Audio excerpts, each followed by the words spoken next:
بزرگ نے میرا ہاتھ پکڑا اور میری مٹھی اجوا کھجوروں سے بھر دی۔ فرمایا کھاؤ، اور ساتھ بٹھا کے فرمانے لگے بتاؤ تو حیات کس کو کہتے ہیں؟ میں نے کہا زندگی کو۔ تو میرے سر پر ہلکی سی چپت لگا کر فرمانے لگے نہیں نکمے، حیات تو وہ ہوتی ہے جسے کبھی موت نہیں آتی۔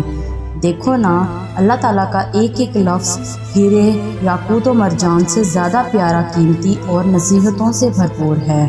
اللہ نے یہ نہیں کہا کہ اسلام مکمل ضابطۂ زندگی ہے، بلکہ یوں کہا کہ مکمل ضابطۂ حیات ہے، اور حیات تو مرنے کے بعد شروع ہوگی، جسے کبھی موت نہیں آئے گی۔ پھر گلاس میں میرے لیے زمزم ڈالتے ہوئے فرمانے لگے میرے بیٹے، اللہ نے زندگی دی ہے حیات کو سنوارنے کے لیے، نہ کہ بگاڑنے کے لیے۔ تو یہ زندگی بھی بھلا کوئی حیات ہے جس کو موت آ جائے گی؟ اصل تو وہ حیات ہے جس کو کبھی زوال نہیں، کبھی موت نہیں۔ تو زندگی ایسے گزارو کہ حیات سنور جائے۔ اور میں زندگی میں تب پہلی بار سمجھا کہ اسلام مکمل ضابطہ حیات ہے کا اصل مطلب کیا ہے۔